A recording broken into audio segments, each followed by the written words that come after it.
থেকে ধরো ওরা লিস্টটা যদি আগে হাতে পেয়ে যায় আপু একটু পিছনে তাহলে ওরা খুঁজবে না ওখানে ওরা বলে আমার এটা দরকার। ভিড়ে কে আমার তো ওই লোকও বলো না স্যার। আচ্ছা প্রথমবার ভিড় হবে, এরপরে তো যে সবাই তো একসাথে শেষ হবে না, তখন সিকোয়েন্সিয়ালি যা যখন শেষ হয় তখন আমি দেখলাম ভালো ভালো বলে সব ধরনের বই রাখছি স্যার।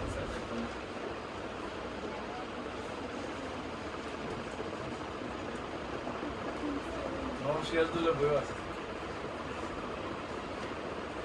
তবে একটা বই ওদেরকে পড়তে বলছে স্যার, গত বছর 5টা সেরা বই দেখা হয়েছে ইভো ম্যারেজ একটা বই, ইভো ম্যারেজ ডোপামিন ডিটক্স,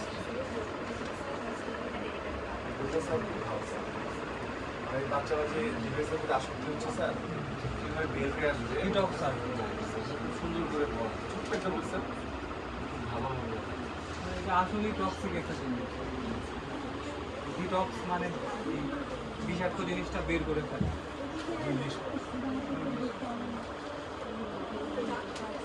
কিছু বলেন স্যার বলতে পারেন? না না না, আমি মুগ্ধ আসলে আমি এত মেয়েরা বই পড়ে। স্যার কিন্তু খুব ভালো, স্যাররা একটা জিনিস বলা হয়নি, স্যার কিন্তু খুব ভালো বক্তৃতা দিতে পারে এবং স্যার হচ্ছে কি নজরুল রবীন্দ্র ভক্ত নাকি স্যার?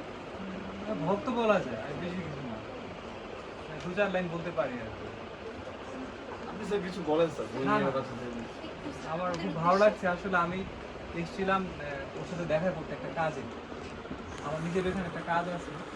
ও আমাকে একটা বলেছিল ব্যস্ততা আছে ওর, কিন্তু এইভাবে একজন ইউএনও সবাইকে ডেকে বই দেয়, ওর বইয়ের কালেকশনটা, আমি তো আগে এসেছি, এটা অনেক সমৃদ্ধ।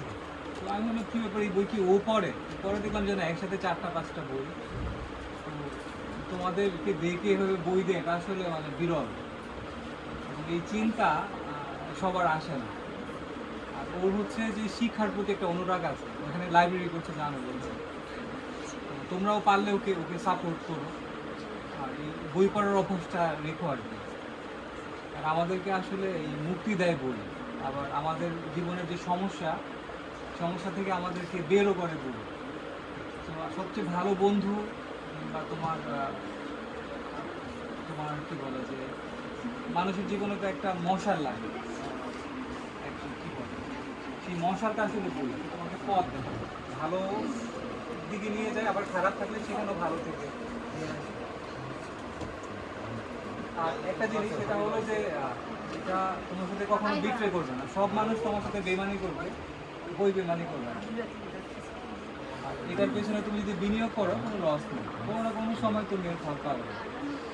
তোমাদের স্যার আসলে ভীষণ ভালো ছিল, পড়াশোনার ব্যাপারে ওর অনুরাগ আসলে অন্যরকম, আমি আগে থেকেই জানি। আপনি আপ্রাণ চেষ্টা করতেছে স্যার, একটা আমাকে না line। বলে ওদেরকে যে সামনে যেহেতু আমাদের নারীরা স্যার ইন্সপায়ারিং কিছু বলেন স্যার। ইন্সপায়ার কি করবো, ওরা নিজেরাই অনেক কি বলে বুদ্ধ।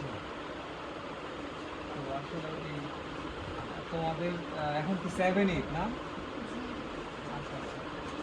তোমাদের আসলে যে মানে তোমাদের চিন্তার জগতে যে একটা বিপ্লব ঘটতেছে, বা তোমাদের চিন্তা করার যে শক্তিটা আসলে এই সময়ে তৈরি হচ্ছে। তো তুমি যদি এই সময়ে বৃহৎ আকারে চিন্তা করতে পারো, তাহলে তোমার মস্তিষ্ক পরবর্তীতে আরও বড় চিন্তা করতে পারবে। আর তুমি যদি এই সময়ে সৃজনশীল কোনো কিছুতে নিজেকে সম্পৃক্ত না করো, তাহলে তুমি একজন গড়পড়তা মানুষ হিসেবে বড় হবে। তুমি সারাক্ষণ ওই মানুষের সামনে বসে ফেসবুকিং করবা, ইউটিউবে গান শুনবা, নাটক দেখবা, কিন্তু তোমার ভিতরে সৃজনশীলতার যে বীজটা সেটা আসলে বড় হবে না, এবং সেটা পরবর্তীতে তুমি চেষ্টা করলে হবে না। তোমার এই চিন্তার জগতের শুরু হয়েছে এখন, এবং তোমার যদি এখনের জগৎটা ব্যাপ্ত মানে বড় হয়, তুমি যখন ইন্টারমিডিয়েট পাস করবে, ইউনিভার্সিটিতে ভর্তি হবে, তোমার অনেক দিকে লেখার বলার শক্তি তৈরি হবে।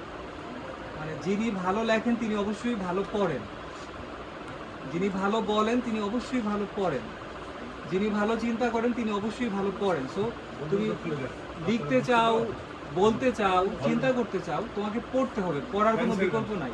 ইভেন তুমি যদি ভাবো তুমি লেখালেখি করবা, তোমার একটা পেশা হবে লেখক হওয়া, তোমাকে এখন থেকে বই পড়তে হবে। তুমি যত বেশি বই পড়বে তত বেশি তোমার লেখালেখি করার চিন্তা শক্তি বাড়বে। তবে কাউকে অনুকরণ করা যাবে না, মানে যারাই অনুকরণ করতে গেছে, হোক সেটা রবীন্দ্রনাথ, হোক সেটা নজরুল, তোমার নিজের ভেতরের সৃজনশীলতা ধ্বংস হয়ে যাবে।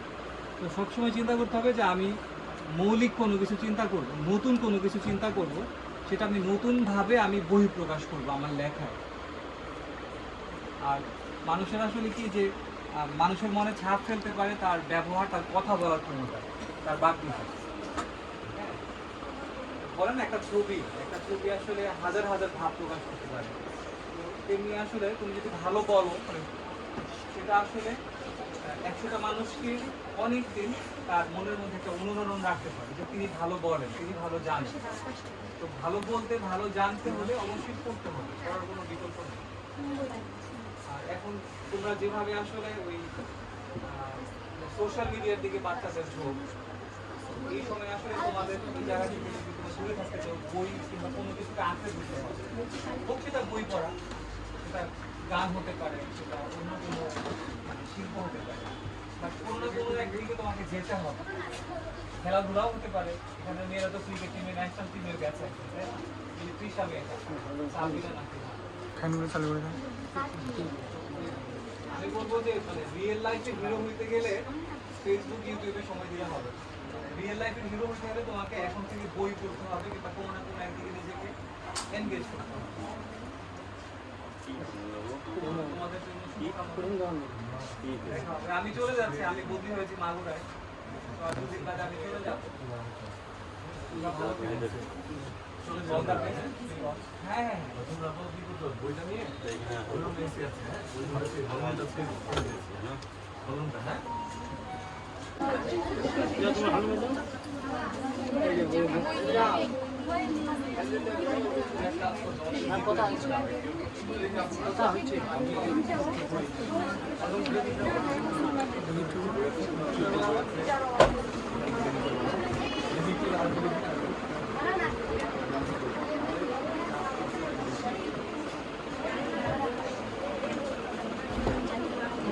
আর রুম নাই, আর কোনো রুম নাই, তাহলে আলাদা একটা কর্নার করে দিলে ওখান থেকে ওরা লাইব্রেরি করার মতো কোনো কর্নার আছে? স্যার আমাদের তো লাইব্রেরিটা 3-4 না, মাস ওটা তো 3-4 মাস।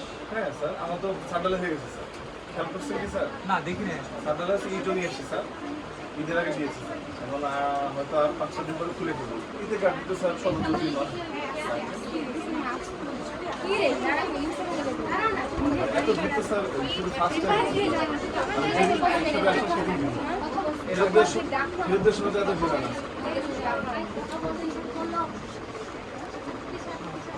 এই বইগুলো একটু দিয়ে দিল দেখি আমাকে।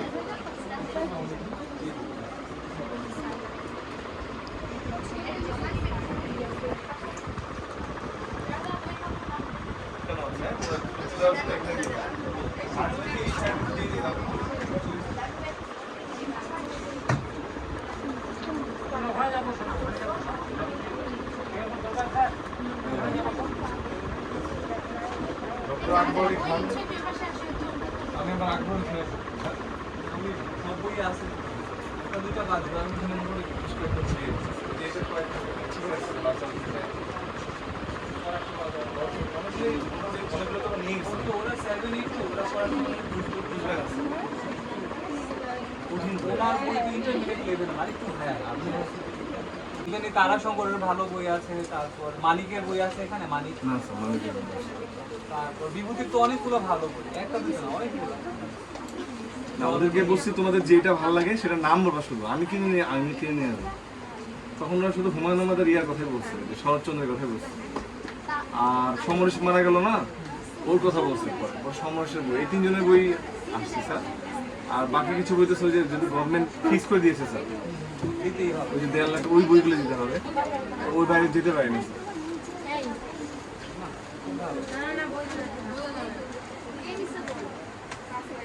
বইটা ওইখানে পড়িও না রে, ওইখানে নিয়ে তোমরা সাইডে আসো।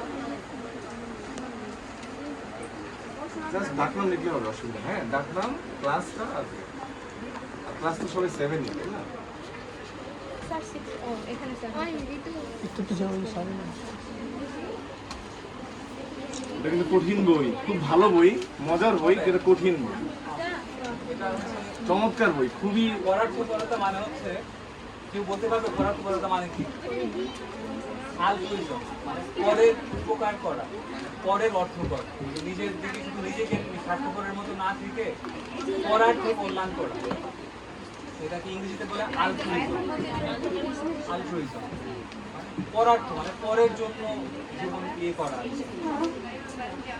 এটা দারুণ একটা বই, বইটা অসাধারণ বই, কিন্তু তোমরা ছোট তো পারবে, চেষ্টা করলে তো পারবে স্যার। এখনকার বাচ্চারা তো স্যার খুবই আগে থেকে তো স্যার খুব মেধাবী। আস্তে আস্তে মানে ছোটবেলা থেকে একটু কঠিন বই পড়তে হবে। আর কি তোমরা যারা সরকারি চাকরিতে আসতে চাও, বিসিএস মানে স্যারের মতো যারা আসতে চাও, ওখানে অনেক ফ্রি হ্যান্ড রাইটিং লিখতে হয়।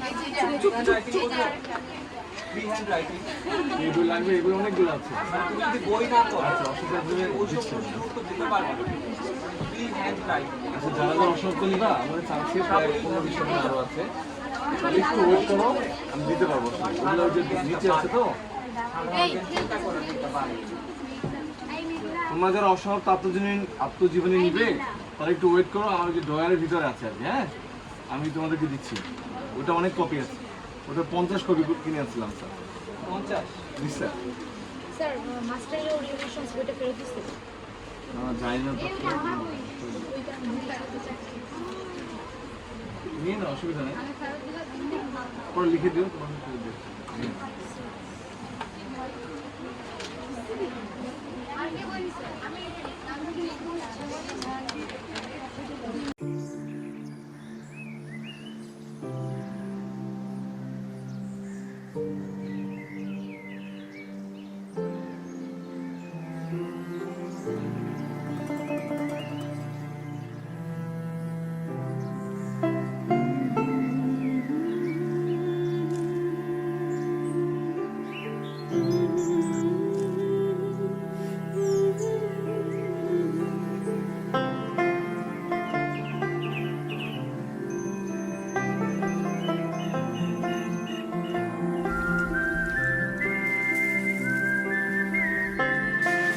এক গায়েরই আমরা কজন,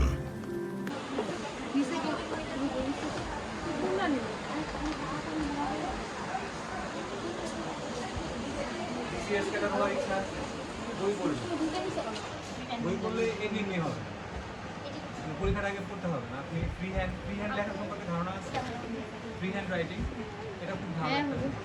ফ্রি হ্যান্ড রাইটিং যাতে ওরা